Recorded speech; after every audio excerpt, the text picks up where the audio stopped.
Assalamualaikum warahmatullahi wabarakatuh. Perkenalkan, nama saya Mutia Zahra. Saya dari Fakultas Ilmu Sosial Ilmu Politik, Program Studi Kesejahteraan Sosial. Di sini saya akan menjelaskan tentang kerukunan antara. Nah, sebelumnya ini kita awali dengan kerukunan antar umat beragama dalam perspektif Islam, di mana kerukunan ini berasal dari bahasa Arab dari kata ruknun, jamaknya arkan, yang berarti asas atau dasar. Yang kedua, kerukunan hidup umat beragama ini mengandung arti hidup yang rukun maupun antar maupun incar umat beragama. Menurut Yustiani menjelaskan bahwa pengertian kerukunan umat beragama adalah terciptanya suatu hubungan yang harmonis dan dinamis serta rukun dan damai di antara sesama umat beragama yang ada di Indonesia. Adapun dalam konsep Islam, kerukunan diberi istilah tasamuh, yaitu toleransi, yang berarti kerukunan sosial kemasyarakatan. Dalam tinjauan Mawardi dan Marmiati menyebutkan bahwa kerukunan adalah suatu bentuk akomodasi yang tidak membutuhkan penyelesaian dari pihak lain, karena kedua belah pihak ini saling menyadari dan mengharapkan situasi yang kondusif dalam kehidupannya bermasyarakat. Adapun menurut para ahli menyebutkan bahwa toleransi berasal dari bahasa Latin tolerar, yang berarti menahan diri, bersikap sabar, membiarkan orang lain berpendapat berbeda dengan kita, berhati lapang dan tenggang rasa terhadap orang yang berlainan pandangan, berlainan keyakinan, dan berlainan agama. Menurut Baidawi mendeskripsikan bahwa toleransi adalah kesiapan dan kemampuan batin bersama orang lain yang berbeda secara hakiki, meskipun terdapat konflik dengan pemahaman Anda, baik dengan jalan hidup yang layak. Toleransi ini bukanlah bidang akidah yang Islamiyah, karena akidah telah digariskan secara tegas dalam Al-Quran dan dalam Sunnah. Selanjutnya, Farudin menambahkan bahwa yang dilarang dalam toleransi adalah mendukung keyakinan pemeluk agama lain dengan mengorbankan keimanan Islam atau akidah seseorang. Nah, adapun dalam bidang akidah, seorang muslim hendaknya meyakini bahwa Islam adalah satu-satunya agama yang benar. Dalam kehidupan sehari-hari, manusia selalu dihadapkan dengan fenomena pluralitas. Contohnya ini pluralitas warna kulit, putih, kuning, hitam, sawo matang, dan sebagainya.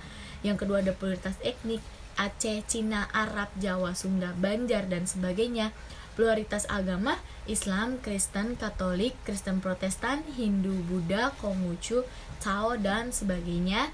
Pluralitas bahasa, bahasa Arab, Inggris, Prancis, Jerman, Indonesia, dan sebagainya. Adanya perbedaan seperti penulis paparakan di atas merupakan kehendak Allah Subhanahu wa Ta'ala atau sunatullah, dikarenakan jika Tuhan menghendaki manusia di muka bumi ini akan memeluk satu agama dan beriman semuanya. Nah, dapat dipahami bahwa manusia sebagai makhluk sosial ini selalu membutuhkan bantuan orang lain, baik dalam kegiatan perniagaannya atau lain-lain. Kerjasama yang baik selalu dibutuhkan tanpa mencampuri urusan internal seseorang, seperti keyakinan agama seseorang itu. Nah, seseorang tidak boleh memaksakan yang berlainan pandangan dan keyakinan dengan agamanya untuk mengikuti pandangan dan keyakinan agama tersebut. Kerukunan umat beragama dibagi menjadi dua macam, yaitu kerukunan intern umat Islam dan kerukunan antar umat beragama. Kerukunan intern umat Islam di Indonesia ini harus berdasarkan atas semangat ukhuwah Islamiyah yang tinggal di negara kesatuan Republik Indonesia, negara kita. Sesuai dengan firman Allah dalam Quran surat 49 ayat 10, bahwa kesatuan dan persatuan umat Islam diikat oleh kesamaan akidah, akhlak, dan sikap beragamnya.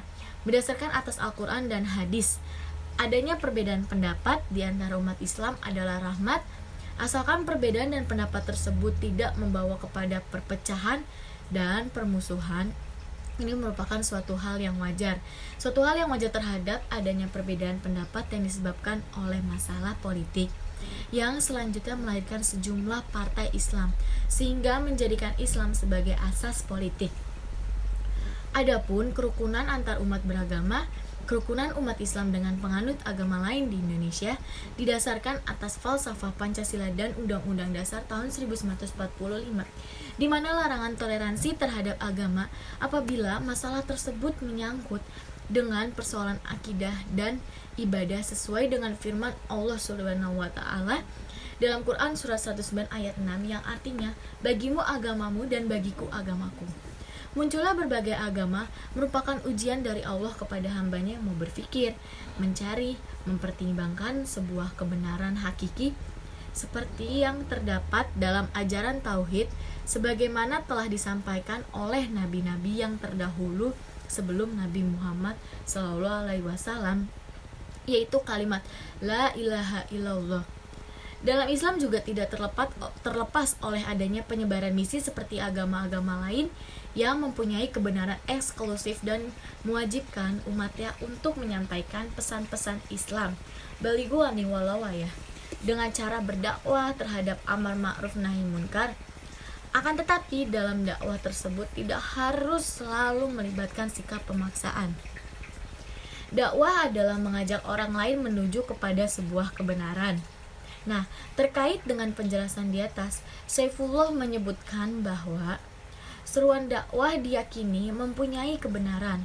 Oleh karenanya, dakwah ini harus dilakukan dengan penuh kearifan, penuh sopan dan santun, lemah lembut, dan juga logis.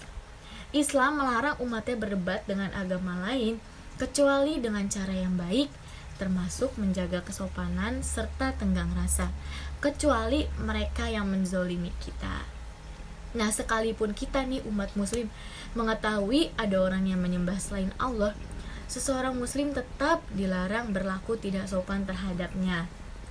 Nah, umat muslim sendiri ini tidak dibenarkan memaksakan serta menyalahkan kehendak satu atas kehendak lainnya. Bahkan Al-Quran sendiri telah menjelaskan kepada kita bahwa kehendak Allah atas lahirnya pluralitas agama bukan untuk saling bersaing mencapai tujuan yang duniawi, akan tetapi untuk berlomba-lomba mengerjakan kebaikan, itu fastabiqul khairat.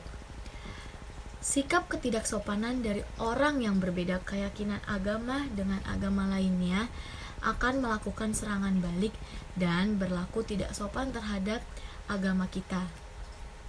Sebagai akibat dari dorongan rasa permusuhan tanpa pengetahuan yang memadai, untuk itu pergaulan yang baik dan cinta damai tetap harus dijaga tanpa adanya fanatisme yang sempit terhadap agama-agama lainnya. Disinilah berlaku firman Allah, lakum dinukum waliyadin. Sikap sinkritisme dalam agama yang menganggap bahwa semua agama adalah benar, tidak sesuai dan tidak relevan dengan keimanan seseorang muslim dan tidak relevan juga dengan pemikiran yang logis.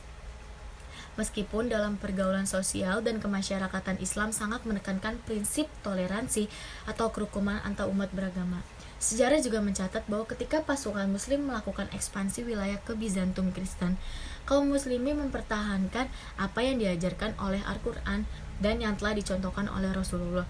Ketika ekspansi tersebut berhasil dengan takluknya kota Yerusalem, Umar bin Khattab menerima kunci kota langsung dari Uskup Agung, dilanjutkan dengan membacakan pengumuman penandatanganan surat perjanjian. Adapun isi dari surat perjanjian tersebut menurut Asep dalam bukunya dijelaskan sebagai berikut. Dengan nama Allah yang Maha Pengasih lagi Maha Penyayang, perjanjian ini diberikan oleh Umar, hamba Allah dan Amir al-Mu'min kepada penduduk Aliyah. Dia menjamin keamanan jiwa, harta mereka, menjaga gereja-gereja dan salib-salib mereka, serta menjaga para penganut agama Kristen. Gereja mereka tidak akan dijarah ataupun dihancurkan, atau harta benda tidak akan dikurangi dalam bentuk apapun. Mereka tidak akan dipaksa dalam bentuk apapun kaitan dengan agama mereka, dan mereka haruslah terpelihara dari bahaya. Dari catatan peristiwa tersebut, hal yang sama telah dicontohkan oleh Rasulullah tentang dialog dan sikap saling menghargai antara agama. Hamid dan dalam tulisannya menjelaskan bahwa ketika Nabi mengadakan dialog di Masjid Nabawi dengan utusan dari Bani Najran yang beragama Kristen, utusan tersebut berjumlah 15 orang di bawah pimpinan Abu Al-Haris. Sebelum dialog dimulai, Rasulullah ini mengizinkan mereka melaksanakan rangkaian ibadah mereka di salah satu bagian Masjid Nabawi. Selanjutnya, Baidawi dalam tulisannya juga menceritakan peristiwa yang berbeda dengan pemahaman yang hampir sama. Baidawi menyebutkan bahwa suatu ketika Rasulullah bersama para sahabat sedang berdiskusi tentang keberadaan Allah. Secara tiba-tiba datang seorang badui ke tengah-tengah mereka lalu berkata, "Tuhan Allah, menurut pendapatku berada di atas sana." Umar bin Khattab marah mendengar perkataan badui tersebut, seraya mencabut pedang dan hendak membunuhnya. Rasulullah melarang tindakan Umar seraya berkata, "Jangan kau bunuh, biarkan dia. Pendapatan tidak salah karena baru terhadap itulah pemahaman tentang keberadaan Allah." Pada kesempatan lain, sahabat Umar melarang muslim sholat di gereja dengan harapan suatu saat tidak ada muslim yang mengklaim bahwa gereja menjadi masjid secara sewenang-wenang. Nah, melihat beberapa pengamat sejarah Nabi serta para sahabat, sudah sepantasnya kita meneladani guna terwujudnya masyarakat yang cinta damai. Adanya perbedaan tidak seharusnya dipandang sebagai ancaman, melainkan sebagai potensi dalam membangun kehidupan kebangsaan yang jauh lebih baik. Keanekaragaman agama dan etnis menyebabkan strata masyarakat dunia dan juga Indonesia menjadi plural.